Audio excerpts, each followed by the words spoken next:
नमस्कार dear student, Manish Sharma उड़ान IAS academy के ई लर्निंग प्लेटफॉर्म में आपका स्वागत करता हूं। आज हम लोग आगामी प्रयोगशाला परिचारक की परीक्षाएं जो आयोजित होंगी तो उसके लिए जीव विज्ञान का एक टॉपिक डिस्कस करेंगे।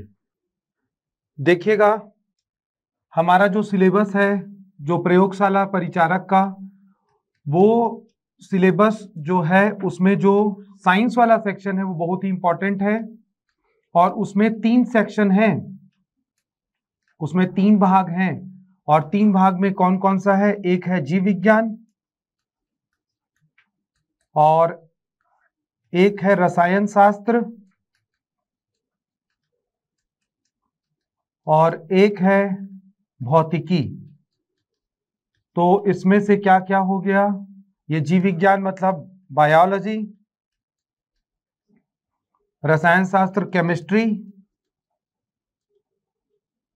और भौतिकी फिजिक्स। ये 3 सेक्शन या भाग हैं जिसको हमको पढ़ना है। सभी का समान अंक है 20-20-20। ठीक है, तो ये क्या है? ये 3 पार्ट में डिवाइड है हमारा जो साइंस का सेक्शन है वो। इसमें से आज हम लोग जीव विज्ञान या बायो का एक टॉपिक डिस्कस करेंगे और एकदम बेसिक से स्टार्ट करेंगे, एकदम बेसिक से स्टार्ट करेंगे। इससे भी जो टॉपिक है यहाँ से प्रश्न बनते हैं कंपटीशन एग्जाम में, और ये जो टॉपिक है वो है कोशिका विज्ञान। ये जो टॉपिक है ये है कोशिका विज्ञान, सेल बायोलॉजी। और इसमें से हम लोग जो टॉपिक पढ़ेंगे वो है कोशिका या सेल, कोशिका या सेल। इसकी परिभाषा दी गई है। कोशिका को शरीर की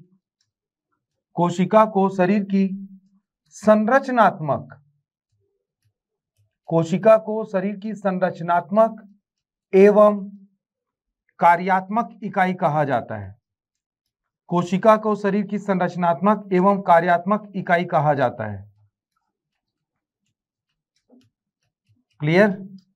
अब इसी को हमको डिस्कस करना है कि कार्यात्मक और क्या है संरचनात्मक इकाई क्यों है। इसको इंग्लिश में structural and functional unit of body और लाइफ कहा जाता है। तो ये देखते हैं और ये जो इसकी परिभाषा को अभी मैं आपको बता रहा हूं डिटेल में। आगे बढ़ने से पहले मैं आपको बताऊं कि क्या होता है। एक टर्म आता है इस टॉपिक में, level of organisation. Level of organisation, एक चीज मैं आपको और बता दूं इंपॉर्टेंट, जितने भी लोग आप हिंदी मीडियम वाले हैं, साइंस जब पढ़ेंगे उसके टर्म को इंग्लिश में जरूर पढ़िएगा, क्योंकि प्रश्न आजकल व्यापम PSC जो है वो इंग्लिश में भी पूछ दे रहा है। देवनागरी लिपि में इंग्लिश को पूछा जाता है, तो आपको इंग्लिश टर्म सभी टॉपिक का पता रहना चाहिए। तो लेवल ऑफ ऑर्गेनाइजेशन क्या होता है देखिएगा, लेवल ऑफ ऑर्गेनाइजेशन क्या होता है देखिएगा, फिर ये टॉपिक को हम लोग स्टार्ट करेंगे। इसको जानना बहुत जरूरी है। तो कोशिका को सेल बोला जाता है और कोशिकाएं जो होती हैं वो विभाजित होते रहती हैं। कोशिकाएं जो हैं उसमें क्या होता है, उनमें विभाजन या डिवीजन होता है। तो कोशिकाएं लगातार विभाजित होती रहती, 1 से 2, 2 का 4, 8, 16, 32 ऐसा। तो कोशिकाओं का जब विभाजन होता है तो वो उत्तक का निर्माण करता है। कोशिकाओं का विभाजन होता है तो वो उत्तक का निर्माण करता है। उत्तकों का जब विभाजन होता है, उत्तकों का विभाजन होता है तो अंगों का निर्माण होता है। उत्तकों का विभाजन होता है तो अंगों का निर्माण होता है या अंग का निर्माण होता है, जिसको उत्तक को हम लोग बोलते हैं इंग्लिश में टिश्यू, और अंग मतलब हो गया ऑर्गन। अंग मतलब हो गया ऑर्गन। और ये क्या है, अंग तंत्र बनाते हैं। अंग तंत्र को क्या बोला जाता है? Organ system. अंग तंत्र को क्या बोला जाता है? Organ system. और अंत में अंग तंत्रों का जो समूह है वो शरीर का निर्माण करता है, चाहे मनुष्य का शरीर हो, जानवर या पौधे का शरीर है। ठीक है, तो इसको लेवल ऑफ ऑर्गेनाइजेशन बोला जाता है। इसको दूसरे तरीके से सरल रूप में समझते हैं हम लोग कि लेवल ऑफ ऑर्गेनाइजेशन क्या होता है। देखिएगा, अगर हम लोग छत्तीसगढ़ राज्य की कल्पना करें, है ना, तो छत्तीसगढ़ जो हमारा राज्य है वो छत्तीसगढ़ राज्य कैसा है? वो संभागों का समूह है। छत्तीसगढ़ राज्य क्या है? संभागों का समूह है। और ये जो संभाग हैं वो कैसे बनते हैं? संभाग क्या है? जिला। ठीक है, जिला कैसे बनता है? तहसील। तहसील कैसे बनता है? गांवों का समूह रहता है ना। तो गांवों का समूह क्या है? तहसील रहता है। और गांवों का समूह मतलब गांव रहेंगे, और गांव कोई भी रहता है वो कैसा बनेगा? गांव परिवारों का समूह होता है। गांव क्या रहता है? परिवारों का समूह रहता है। तो गांव हो जाएगा परिवारों का समूह। ठीक है, गांव क्या हो जाएगा? परिवारों का समूह। ठीक है, तो क्या होगा? उसके परिवार क्या होता है? परिवार में सदस्य रहते हैं। परिवार के, परिवार में क्या होंगे? परिवार के सदस्य होंगे। ये इस प्रकार से, तो ये एक परिवार हो गया। और ऐसे ही ढेर सारे परिवार क्या है? होते हैं गांव में। वो सभी ढेर सारे परिवार क्या है? गांव बनाते हैं। गांव का समूह जो है वो तहसील या तहसील कहलाता है। तहसीलों का समूह क्या है? जिला। जिला का समूह संभाग। और अंत में क्या है? इस प्रकार राज्य का निर्माण होता है। अगर हम लोग कहेंगे क्या कि ये जो परिवार के प्रत्येक सदस्य हैं, इन सदस्यों को हम लोग क्या कहें? संरचनात्मक। इन सदस्यों को हम लोग क्या कहें? संरचनात्मक एवं कार्यात्मक इकाई। तो आसानी से समझ सकते हैं हम लोग लेवल ऑफ ऑर्गेनाइजेशन को। तो इन सदस्यों को क्या बोला जा रहा है? संरचनात्मक एवं कार्यात्मक इकाई। क्यों बोलते हैं? आप ध्यान से देखिएगा, है ना। संरचना, संरचना स्ट्रक्चर, ये राज्य कैसे बना? अगर ये परिवार और उसके सदस्य नहीं रहते और ऐसे और परिवार नहीं रहते तो क्या हो जाता? परिवार नहीं रहता तो गांव नहीं बनता। अगर गांव नहीं रहता तो तहसील नहीं रहता, ना जिला, ना संभाग, ना राज्य। तो ये जो पॉपुलेशन या जनसंख्या है परिवारों की, वही क्या है कि राज्य के निर्माण में क्या करती है? योगदान देती है। कार्यात्मक इकाई क्यों बोलेंगे? ये परिवार के सदस्यों को, चाहे ये सदस्य परिवार के क्या हैं? प्राइवेट जॉब में है या गवर्नमेंट जॉब में है, या ये क्या है? फार्मर, कृषक हैं और खेती किसानी कर रहे हैं, अंतिम रूप से राज्य के विकास में क्या है? ये योगदान देते हैं।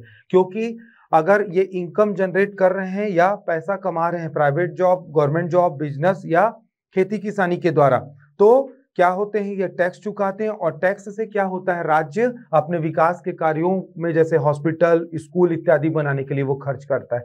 तो ये जो परिवार है और उसके सदस्य हैं वो क्या है? कार्यात्मक इकाई भी हो गए राज्य के। अंतिम रूप से देखें हम लोग तो किसी भी राज्य की संरचना और उसके कार्य के लिए क्या है? ये परिवार और उसके सदस्य क्या हैं? प्रत्यक्ष और अप्रत्यक्ष रूप से योगदान दे रहे हैं। इसलिए हम इनको क्या बोलेंगे? कार्यात्मक और संरचनात्मक इकाई। वैसे ही सेम हमारे शरीर में क्या रहती है? कोशिका रहती है। जैसे गांवों का शरीर, गांवों का, जैसे गांव का समूह क्या बना लेता है? गांव का समूह तहसील बनाता है, वैसी कोशिकाओं का समूह विभाजित होकर उत्तक बनाता है।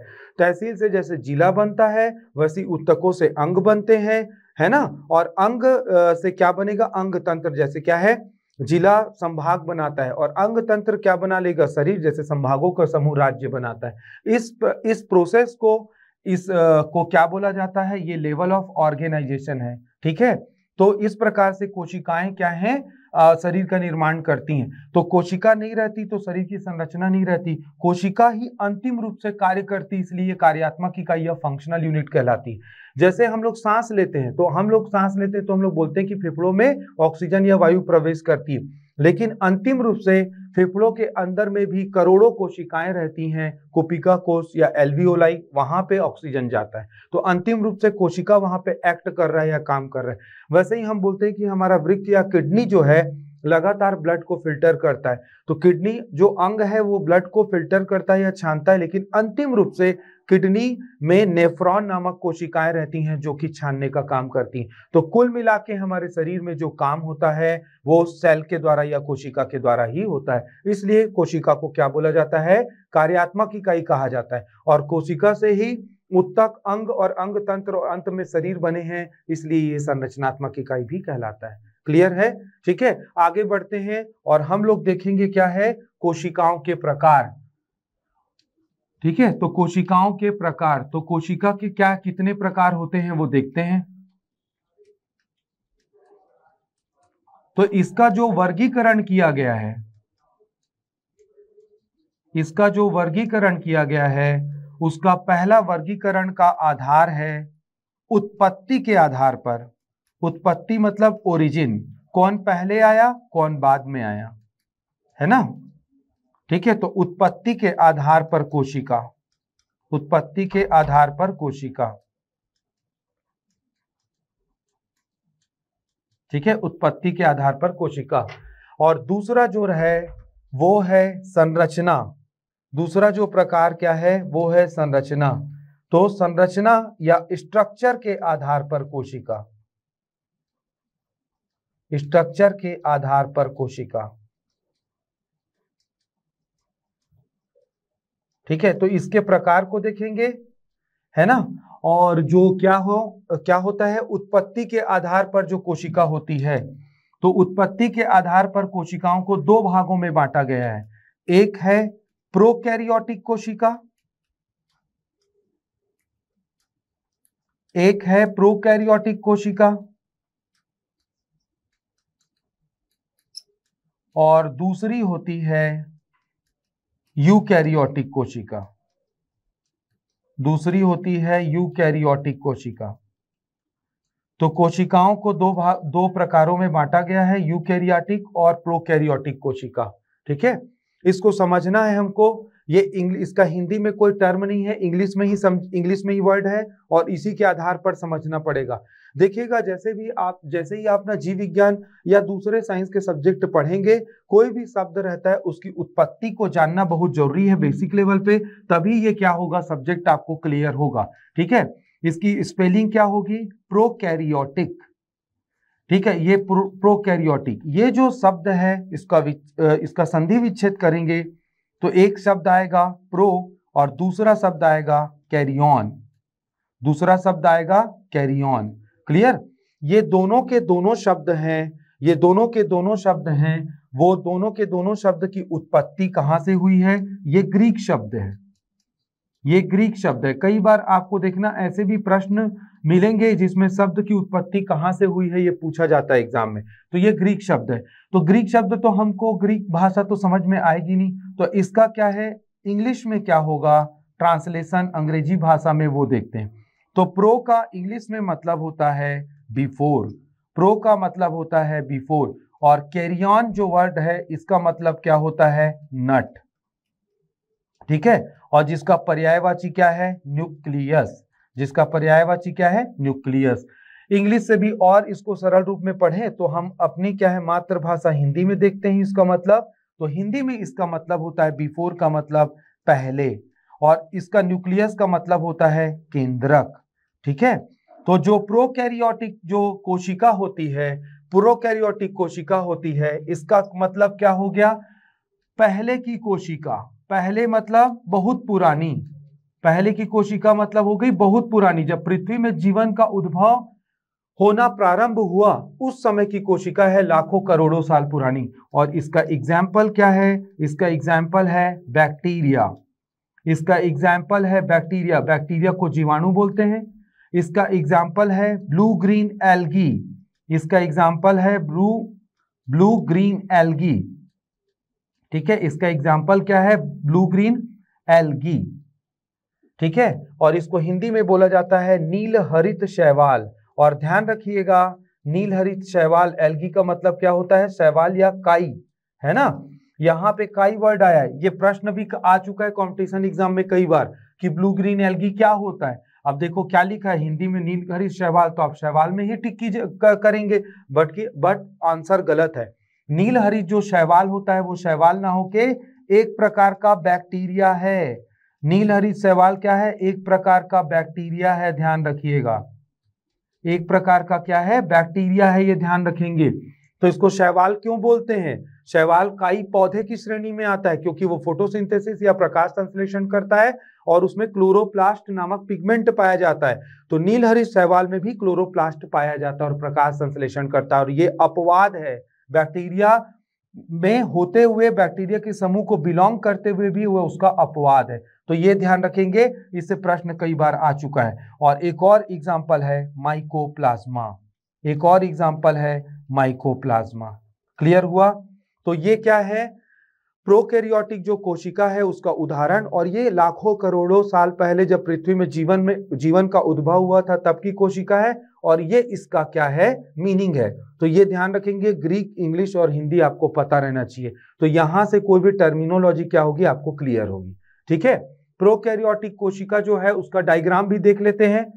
डायग्राम के थ्रू क्या है याद करने से जल्दी समझ में आता है। तो ये क्या है, बैक्टीरिया की एक कोशिका है ना, बैक्टीरिया की एक कोशिका है और ये उसका डायग्राम है। तो बैक्टीरिया में क्या है, ये देखिएगा फ्लैजिला है ना, इस प्रकार एक धागे जैसी संरचना निकली हुई है। तो ये इसको क्या है चलने फिरने में हेल्प करता है, इसकी सहायता से वो किसी सतह को ना पकड़ भी लेता है। तो फ्लैजिला पाया जाता है ना। बाकी के सेल ऑर्गन जो है इसमें जैसे राइबोसोम है ना, न्यूक्लियोइड, डीएनए उसका अनुवांशिक पदार्थ है। कोशिका द्रव रहता है उसको साइटोप्लाज्म बोलते हैं। सेल वॉल, कोशिका भित्ति रहती है सुरक्षा के लिए है ना। प्लाज्मा मेम्ब्रेन, तो ये सबको मैं आपको एक एक करके डिटेल में बताऊंगा अभी। तो ये एक डायग्राम है बैक्टीरिया का। तो बैक्टीरिया या प्रोकैरियोटिक सेल, तो इसमें इस प्रकार की संरचना दिखती है। और ये क्या है, सूक्ष्म जीव है, इसको माइक्रोस्कोप की सहायता से देखा जाता है। तो जब बैक्टीरिया को माइक्रोस्कोप की सहायता से देखेंगे तो हमको सब ये सारी संरचनाएं नजर आएंगी। क्लियर है। अगला चलते हैं हम लोग प्रीवियस स्लाइड में और दूसरा देखते हैं प्रकार उत्पत्ति के आधार पे यूकैरियोटिक कोशिका। उत्पत्ति के आधार पर हम लोग देखते हैं यूकैरियोटिक कोशिका। तो इसका भी क्या है मीनिंग को देखते हैं हम लोग, इसका भी क्या है मीनिंग को देखते हैं हम लोग। तो वही है, ये भी क्या है ग्रीक शब्द है, इसका संधि विच्छेद करेंगे तो टूटेगा किसमें, यू प्लस कैरियन। ये दो शब्दों में क्या है टूटेगा है ना। ये दोनों के दोनों किस भाषा, ग्रीक शब्द हैं ये दोनों के दोनों क्या है ग्रीक शब्द हैं। ठीक है, इसका इंग्लिश में मीनिंग यू का मतलब होता है न्यू, यू का मतलब होता है न्यू, और कैरियन का मतलब होता है नट है ना। ये इंग्लिश भाषा का शब्द है, ये इंग्लिश भाषा का शब्द है। और नट को न्यूक्लियस बोलते हैं हम लोग, नट को न्यूक्लियस बोलते हैं। ठीक है, और ये अगर हम लोग इसका हिंदी में मीनिंग देखें तो न्यू का मतलब होता है नया, और क्या हो जाएगा न्यूक्लियस का मतलब क्या होता है केंद्रक, और ये हिंदी भाषा में इसका मतलब हुआ।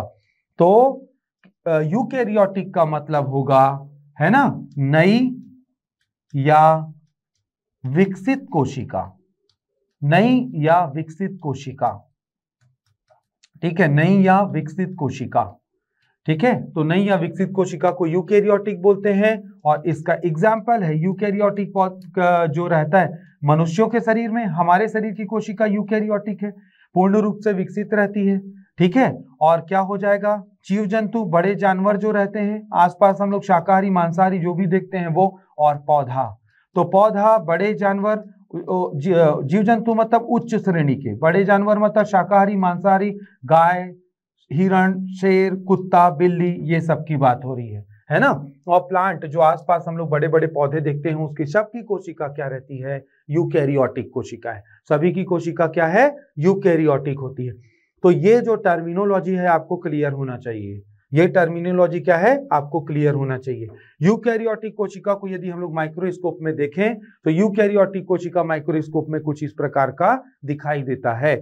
और इसमें जो ये cytoplasmic membrane, endoplasmic reticulum, ribosome, nucleus, nucleolus, nuclear membrane, Golgi body, cytoplasm, mitochondria, chloroplast, ये जो चीजें हैं ये सभी कोशिकांग कहलाते हैं। कोशिका के अंगों को कोशिकांग बोला जाता है। ये सबको क्या है हमको एक एक करके पढ़ना है क्योंकि सबसे प्रश्न बनता है ना, सबसे प्रश्न बनता है।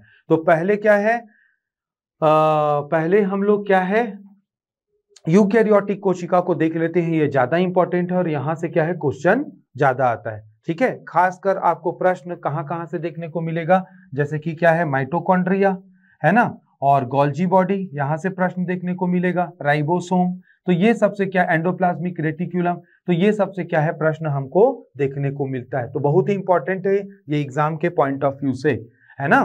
तो एक एक करके क्या है हम लोग क्या है इसके कोशिकांगों को पढ़ते। तो पहले मैं अभी आपको यूकैरियोटिक कोशिका बता रहा हूं, पहले मैं आपको क्या है अभी यूकैरियोटिक कोशिका को बता रहा हूं। ठीक है, तो यूकैरियोटिक कोशिका में जैसे आपने देखा अभी एक बार और देखते हैं डायग्राम को, है ना। ये डायग्राम है, तो एक समझाने के लिए आपके पास डायग्राम में रखा हूं सामने पे। इसमें कौन कौन से पार्ट होते हैं उसको एक एक करके समझेंगे हम लोग। ठीक है, कोई भी कोशिका रहती, चाहे प्रोकैरियोटिक या यूकैरियोटिक, वो चारों ओर एक ना पतली झिल्ली से घिरी हुई रहती है। जैसे हम लोग मोबाइल में स्क्रीन गार्ड लगवाते हैं सुरक्षा के लिए, वैसे ही जब भगवान ने कोशिका को बनाया है तो उसकी सुरक्षा के लिए उसमें क्या है, एक पतली सी झिल्ली रख दी है, उसको कोशिका झिल्ली बोलते हैं, सेल मेम्ब्रेन, है ना। तो बाकी के जो हैं जो पार्ट्स हैं इसके सेल या कोशिकांग, उसको हम लोग पढ़ते हैं अभी, इसके क्या है, कोशिकांगों को अभी पढ़ते हैं। ठीक है, देखिएगा, जैसे कि क्या रहता है, कोशिका रहता है, उसके चारों ओर ना एक झिल्ली रहती है। इस झिल्ली को क्या बोला जाता है, इसके लिए शब्द आता है प्लाज्मा मेम्ब्रेन। ठीक है, इसके लिए एक शब्द आता है प्लाज्मा मेम्ब्रेन, है ना, या इसके लिए ये भी टर्म आता है सेल मेम्ब्रेन। ठीक है, इसके लिए क्या है, सेल मेम्ब्रेन। तो प्लाज्मा मेम्ब्रेन और क्या, या सेल मेम्ब्रेन। तो जो प्लाज्मा मेम्ब्रेन रहता है इसको हम लोग क्या बोलते हैं, कोशिका झिल्ली। ये क्या क्या कहलाता है, कोशिका झिल्ली। तो कोशिका झिल्ली क्या है ना, इसके फीचर्स या फंक्शन को देख लेते हैं। तो ये सबसे बाह्यतम, है ना, ये क्या है, सबसे बाह्यतम सुरक्षात्मक आवरण होता है। ठीक है, ये सबसे बाह्यतम क्या है, सुरक्षात्मक आवरण होता है। कोशिका झिल्ली सबसे बाहर की क्या है, सुरक्षा देने वाली एक आवरण है। ठीक है, ये क्या करेगी, और इसके अलावा क्या करता है, ये सुरक्षा देता है। दूसरा, कोशिकाओं को निश्चित आकृति प्रदान करता है, कोशिकाओं को निश्चित आकृति प्रदान करता है। ठीक है, तो ये क्या करेगा, निश्चित आकृति भी क्या है, प्रदान करता है। कौन, जो कोशिका झिल्ली रहता है वो, है ना। प्रकृति में कोशिका झिल्ली कैसे रहती है, प्रकृति में कोशिका झिल्ली कैसे रहती है, अर्धपारिगम्य होती है ना। अर्धपारिगम, ये वर्ड हम लोग बार बार पढ़ेंगे फ्यूचर में जब कुछ टॉपिक डिस्कस करेंगे उसमें। अर्धपारिगम का मतलब होता है सेमी परमिएबल मेम्ब्रेन। अर्धपारिगम का मतलब होता है सेमी परमिएबल मेम्ब्रेन। ठीक है, अर्धपारिगम का क्या मतलब होता है, सेमी परमिएबल मेम्ब्रेन। इसको समझना है क्या होता है। देखिएगा, कोशिका के अंदर में क्या होता है, ये जो कोशिका के बाहर में जो आवरण है वो कोशिका झिल्ली नेचर से सेमी परमिएबल है। सेमी परमिएबल का मतलब होता है, जैसे हम लोग घर में चाय की छन्नी रखते हैं, तो चाय का छन्नी क्या करता है, चाय को छान करके कप में, लेकिन अदरक या चाय पत्ती को ऊपर वो अलग कर देता है। तो इसके पास भी जजमेंट पावर होता है। अर्धपारिगम का मतलब होता है आवश्यक पदार्थों को, है ना, ये क्या करता है, आवश्यक पदार्थों को भीतर आने देता है। ठीक है, ये क्या करेगा, आवश्यक पदार्थों को भीतर आने देता है। कौन, जो कि क्या रहता है, अर्धपारिगम झिल्ली रहता है। अब आवश्यक पदार्थ हमारे लिए क्या हो जाएगा, शरीर के लिए, हमारे शरीर के लिए आवश्यक पदार्थ जैसे कि ऑक्सीजन, है ना, जैसे कि क्या हो गया, जल या पानी, या जैसे कि क्या हो गया, भोजन। तो ये क्या करता है, आवश्यक पदार्थों को क्या करता है, भीतर आने देता है। ठीक है, दूसरा क्या करता है, व्यर्थ पदार्थों का निष्कासन, है ना, व्यर्थ पदार्थों का निष्कासन। तो व्यर्थ पदार्थों का निष्कासन का भी कार्य किसका है, ये कोशिका झिल्ली का है ना, सेल मेम्ब्रेन का। व्यर्थ पदार्थों का निष्कासन कैसे होता है समझिएगा। हम अपने क्या है, आवश्यक पदार्थ, मान लीजिए घर के किचन में खाना बना रहे हैं, है ना, तो किचन में खाना बना रहे हैं तो हम लोग के लिए आवश्यक पदार्थ, मान लीजिए पनीर का सब्जी बनने वाला है, तो मटर पनीर बना रहे हैं तो मटर ले आएंगे, पनीर ले आएंगे और दूसरे मिर्ची मसाले वो सब ले आएंगे, है ना। जब हम लोग सब्जी प्रिपेयर करते हैं उसके बाद क्या, जैसे कि मटर का छिलका और जो लाए थे कुछ मिर्ची मसाला, उसका पाउच वगैरह डस्टबिन में रख के बाहर फेंक देते हैं। वैसे ही क्या होता है, हमारा जो शरीर है उसकी कोशिका में क्या होता है, भोजन जब जाता है तो सरल शब्दों में बोलूं कि उसका ना पाचन होता है, वो ऊर्जा में परिवर्तित होता है। तो उस दौरान बहुत सारे व्यर्थ पदार्थ भी कोशिका में पैदा हो जाते हैं, जिसको कोशिका झिल्ली क्या करती है, जिसको कोशिका झिल्ली बाहर कर देती है। तो दो इंपॉर्टेंट काम है कोशिका झिल्ली का, आवश्यक पदार्थों को भीतर आने देना और व्यर्थ पदार्थों को बाहर निष्कासित कर देना। तो ये ध्यान रखिएगा। ठीक है, अधिकांशतः जो कोशिका झिल्ली है, अब हालांकि अलग अलग कोशिका में अलग अलग पदार्थ मिलते हैं, लेकिन देखिएगा मैं शब्द क्या यूज कर रहा हूं, अधिकांशतः, है ना, अधिकांशतः सेल मेम्ब्रेन या कोशिका झिल्ली अधिकांशतः सेल मेम्ब्रेन या कोशिका झिल्ली है ना, क्या होती है? प्रोटीन की बनी होती है। किसकी बनी होती है? ये प्रोटीन की बनी होती है। ठीक है, तो अधिकांशतः क्या होता है? सेल मेम्ब्रेन या कोशिका झिल्ली किससे बनती है? प्रोटीन से बनती है। तो ये ध्यान रखिएगा। ठीक है, तो कुछ इंपॉर्टेंट फीचर हैं जो एग्जाम के पॉइंट ऑफ व्यू से मैं बताया हूं। इसमें सबसे इंपॉर्टेंट ध्यान रखेंगे, सेमी परमिएबल होता है ये नेचर से, है ना?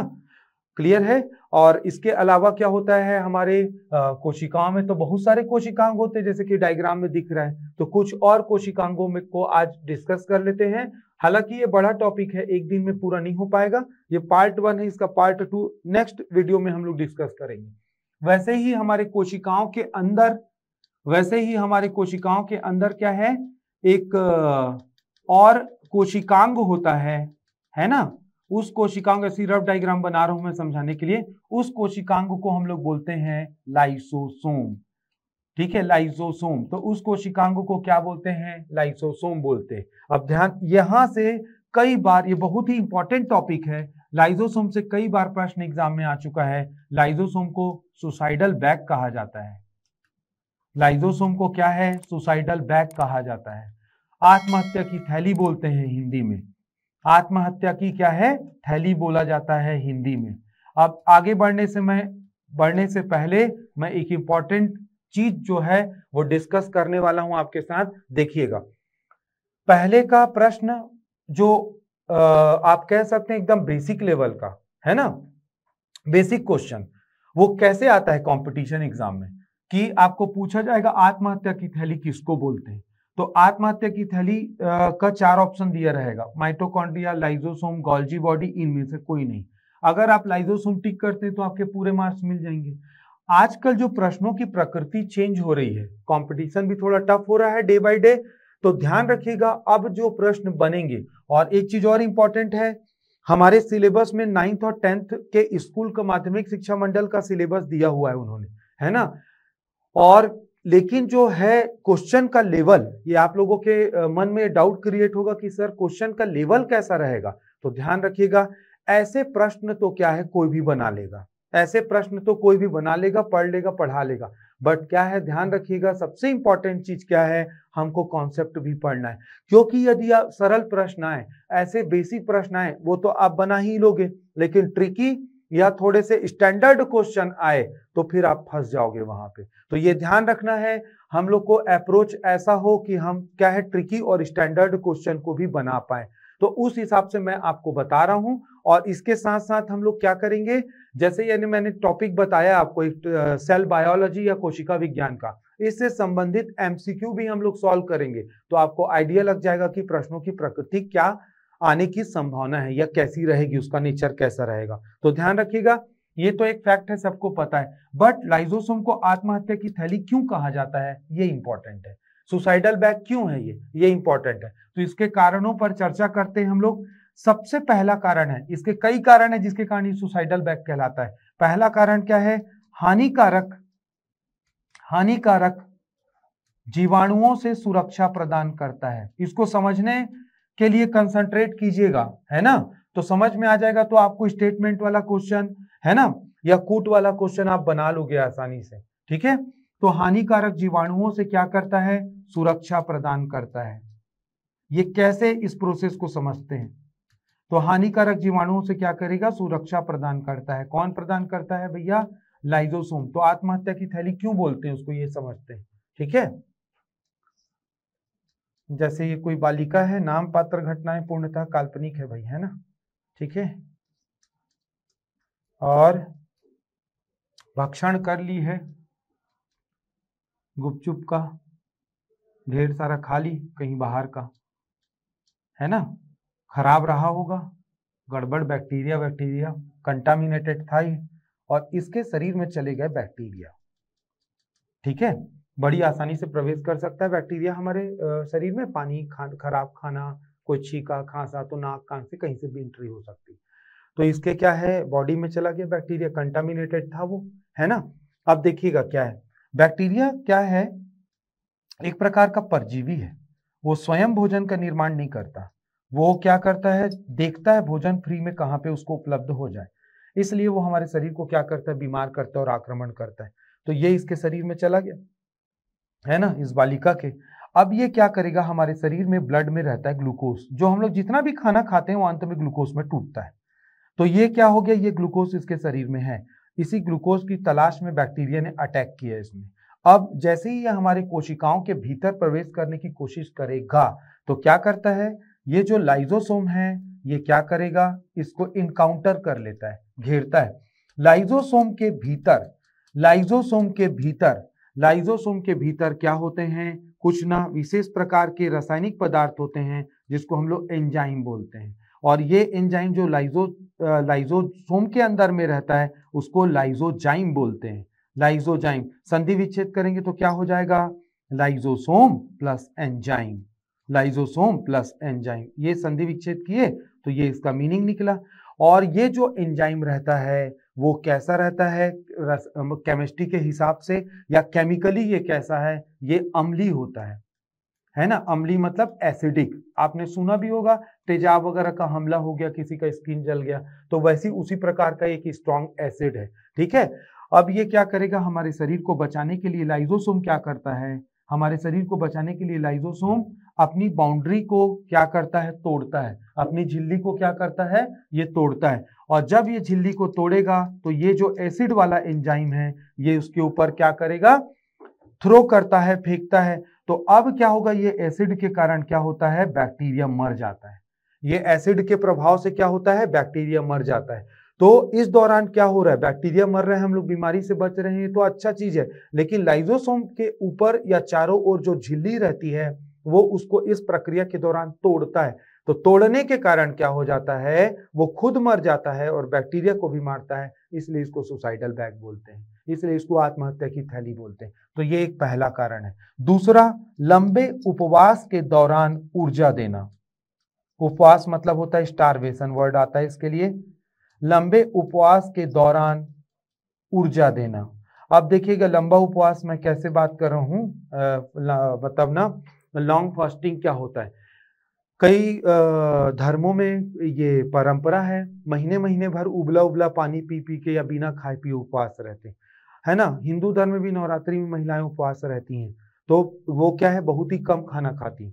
तो ऐसा कोई लंबा उपवास रह रहा है 20 दिन 25 दिन 30 दिन का, तो क्या होगा, उसके शरीर में खाना नहीं खा रहा है तो एनर्जी कम होते जाएगी। तो लाइजोसोम क्या करता है, जब बहुत ही क्रिटिकल कंडीशन आ जाता है, बहुत ही क्या है, इमरजेंसी आ जाती है बॉडी के लिए, तो लाइजोसोम क्या करता है, ये कंटेन करता है। इसके अंदर में क्या रहता है, लाइजोसोम के कार्बोहाइड्रेट रहता है। लाइजोसोम के अंदर में क्या रहते हैं, कार्बोहाइड्रेट रहते हैं। लाइजोसोम के अंदर में फैट रहता है, वसा, बहुत सारे इंपॉर्टेंट क्या है, प्रोटीन पाए जाते हैं। ये बहुत सारे इंपॉर्टेंट मिनरल या खनिज को भी क्या रखता है, स्टोर करके रखता है। तो जब हमारी बॉडी को रिक्वायरमेंट रहती है तो ये ब्लास्ट हो जाता है, और ब्लास्ट होके क्या करेगा, हमको ना ऊर्जा प्रदान करता है। तो जब ये खुद भी ब्लास्ट होता है और क्या होता है, मतलब खुद भी मरता है और हमको क्या कर लेता है, मरने से बचाएगा या क्रिटिकल कंडीशन में एनर्जी देता है। तो इसलिए भी लाइजोसोम को आत्महत्या की थैली कहा जाता है, इसलिए भी लाइजोसोम को आत्महत्या की थैली कहा जाता है। अगला देखते हैं इसका कारण, और क्या कारण है, ठीक है। कोशिकाओं की मृत्यु में सहायक है, कोशिकाओं की मृत्यु में सहायता करता है। अब ये थोड़ा सा कंट्राडिक्टरी, थोड़ा विचित्र वियर्ड फैक्ट लग रहा है, कोशिकाओं की मृत्यु में सहायक है। अब मतलब ये घर का मतलब वो हो गया कि रावण के घर में जैसे विभीषण था, उसके साथ विश्वासघात किया, वैसे ही वाली बात होगी कि कोशिकाओं, जिसके अंदर, जिस कोशिका के अंदर में रहता है उसी को मार देता है ये। तो ये ऐसा क्यों करता है, लॉजिक को समझते हैं। जब कोशिकाएं बूढ़ी हो जाती हैं उम्र के कारण, जब कोशिकाएं बीमार पड़ जाती हैं किसी बीमारी के कारण, तो उन कोशिकाओं को ये क्या करेगा, इसके अंदर में बहुत प्रबल अम्ल या स्ट्रॉन्ग एसिड रहता है, तो ये क्या करता है, वो स्ट्रॉन्ग एसिड बाहर निकाल देता है पूरा का पूरा। और कोशिकाएं जो होती हैं इस एसिड के प्रभाव से क्या होती है, पूरी मर्ज हो जाती हैं, इसमें समा जाती हैं और कोशिकाओं की डेथ हो जाती है। इसका फायदा क्या होता है, जब बीमार या पुरानी कोशिकाएं मरती हैं तो हमारे शरीर में क्या होता है, नई कोशिकाओं का निर्माण होता है। हमारे शरीर में क्या होता है, नई कोशिकाओं का निर्माण होता है। हमारे शरीर में जितने दिनों तक नई कोशिकाओं के निर्माण की प्रक्रिया चलती है हम लोग उतने ही दिन जवान रहते हैं, यंग रहते हैं, और हमारा अंग भी क्या रहता है, मजबूत बना रहता है। इस प्रक्रिया को ऑटोफैगी बोलते हैं। ध्यान रखिएगा, इस प्रक्रिया को क्या बोला जाता है, ऑटोफैगी बोला जाता है। और इस प्रक्रिया की खोज के लिए मेडिसिन का नोबेल पुरस्कार भी मिल चुका है ना। क्लियर है? तो ये ध्यान रखेंगे। तो अब जब आप पढ़ेंगे कोई भी फैक्ट को तो ध्यान रखिएगा उस फैक्ट के जो सुपरफिशियल या बेसिक लेवल का जो उसका फैक्ट है उसके साथ आपको कॉन्सेप्ट को भी रिलेट करना है, ताकि आप बेसिक क्वेश्चन तो आप ऐसे वाले बना ही लोगे, इसमें कोई दिक्कत नहीं होगा आपको, लेकिन उसके साथ क्या है, अपना कॉन्सेप्ट भी डेवलप कीजिए, ताकि ट्रिकी क्वेश्चन या अच्छा स्टैंडर्ड क्वेश्चन आए उसको आप ना पूरे कॉन्फिडेंस के क्या करें, साथ में सॉल्व कर सके। क्लियर है? तो आप ऐसा अप्रोच रखिएगा तो मैं सोचता हूं कि उससे सफलता की संभावना क्या है, ज्यादा हो जाएगी आपकी। तो आज हमने कुछ टॉपिक को डिस्कस किया था कोशिका का। इसके पार्ट 2 में, दूसरे भाग में हम लोग बाकी कोशिकांगों को पढ़ेंगे और उसके बाद टॉपिक वाइज हम लोग क्या है, एमसीक्यू को भी सॉल्व करेंगे। मेरे साथ बने रहने के लिए आप लोगों का बहुत बहुत धन्यवाद।